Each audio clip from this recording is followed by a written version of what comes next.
ලක්ෂ ගානක බඩු අරන් ගිහින් ඒවා බෙදනකොට සුදු සාරියක් අල්ලගෙන ජනප්‍රිය නිලි මිෂෙල්ට සමාජ මාධ්‍යයෙන් පැනවුම්. මේ වන විට පවතින ගංවතුර තත්ත්වය හේතුවෙන් ඉතා විශාල ප්‍රමාණයක් අවතැන් වී සිටිනවා.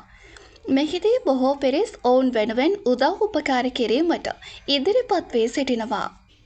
ජනප්‍රිය රංගන ශිල්පිනී මිෂෙල් දිල්හරාද ලක්ෂ ගණනක ආහාර වියලි සලකාතේ අත්‍යවශ්‍ය දේ රැගෙන ජනතාවට ලබා දීමට පැමිණෙනු ලැබුවා.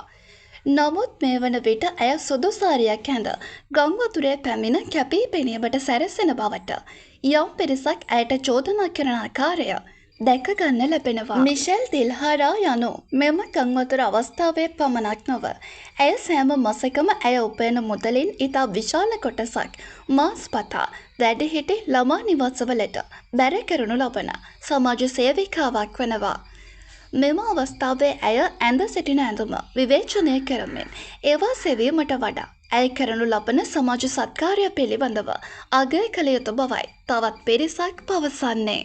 මේ වෙලාවේ සුදු සාරිද බිකිනිද ඇඳගෙන ගිහින් ඉන්නේ කියලා හොය ඉන්න වෙලාවක් නැහැ.